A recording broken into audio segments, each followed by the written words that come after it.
Once you reach a certain proficiency of movement, then the wheel really does become an extension of your expression. You can elongate and extend through your body because now you're not just the length of your body, but you're the length of the apparatus. It has a different feeling to it. My name is Sam Tribble, and I'm a performing artist. I also coach athletes of all different ages and different disciplines. Steer wheel is a circus apparatus. It's a single wheel made of aluminum or steel. It looks like a giant hula hoop, and the performing artist is able to perpetuate momentum and spin in circles. They can travel it around, they can make it go in a straight line, or they can do inversions where they go upside down inside the apparatus. So it has a lot of different ways that you can manipulate it. The first time I was introduced to steer wheel was actually right here in Venice. A friend of mine had gotten a wheel from Daniel Sear, and at the time I didn't know what a steer wheel was. Really, from the very first day, I was kind of fascinated by it to see like what could be done with this, and I hadn't seen anybody ever perform in it, so I really didn't know anything or what I was even trying to achieve with it except playing with this giant circle.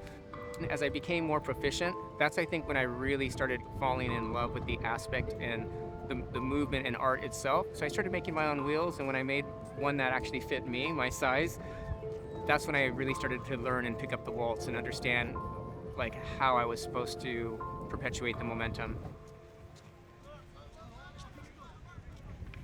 As an athlete and ex-gymnast, as you get older, you can't quite put that sort of impact on your body if you're not going to be just training every day, and who has time to do that? So steer wheel is something I can really challenge myself because it's a low impact activity. When I first started, there wasn't really any videos and things like that. You can just go online and you can search steer wheel and like hundreds of videos will come up. So when I really started doing steer wheel, there was still only, I would say, maybe 5 Americans doing steer wheel.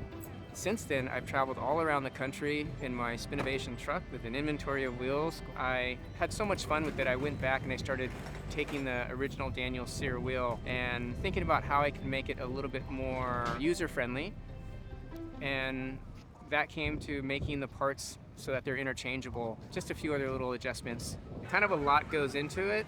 There's a huge difference in like whether something fits together or whether something fits together properly. So it does look simple and it's kind of deceiving. Maybe that's a good thing because for me, I went ahead and jumped into it and kept on going. But a lot of people think that and they'll go, oh yeah, it's pretty easy. I can just build one. It's just like a circle. It goes together and comes apart. Then all of a sudden you start to get into like the stress fractures that happen when you're spinning and doing different things and realize like, yeah, you can't just put anything together. After I built my first wheel and started spinning and going around and having fun with it, and people started seeing me do this, more and more people wanted not only to do it, but they would ask if I could build them a wheel. So I would build them a wheel. It naturally led into me teaching people. I would equate it to like someone wanting to learn how to ride a bike. If they were introduced to riding bikes by dropping off a half pipe, which is kind of like when people see me going upside down and all this, just seems like really crazy. But really, when you learn to ride a bike, you've got training wheels and someone's there coddling you and you get this little progression. The wheel is the same way. You don't have to start with like doing anything insane. You just start with like manipulating the wheel and figuring out how to move with it, which is pretty fun. And then you spend a little time on it. That's a little bit more fun. So you don't ever have to, eat it. I can't do it with her. You might be able to go to his. Cesare. Let's see if we can get you to spin a couple times here. Okay. I'm going to shake the wheel. I want you to be really tight, really rigid.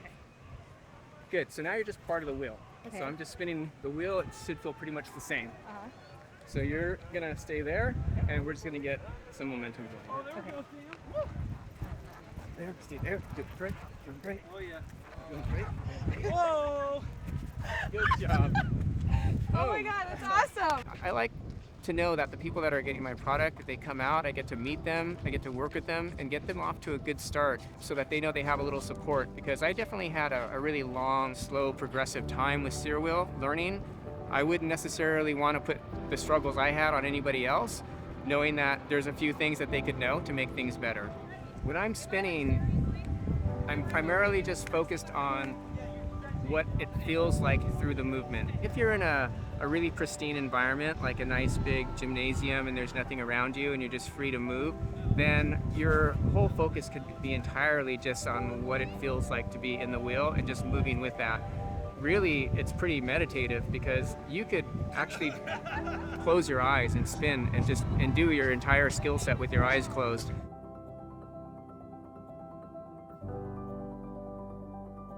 No matter what the performance is, or whether I'm just out spinning in Venice or something, I believe the biggest takeaway I want people to have is just the feeling of enjoyment. Slightly taking them to a little better place, watching someone enjoying something and being in the moment freely. I think we all gravitate towards something like that.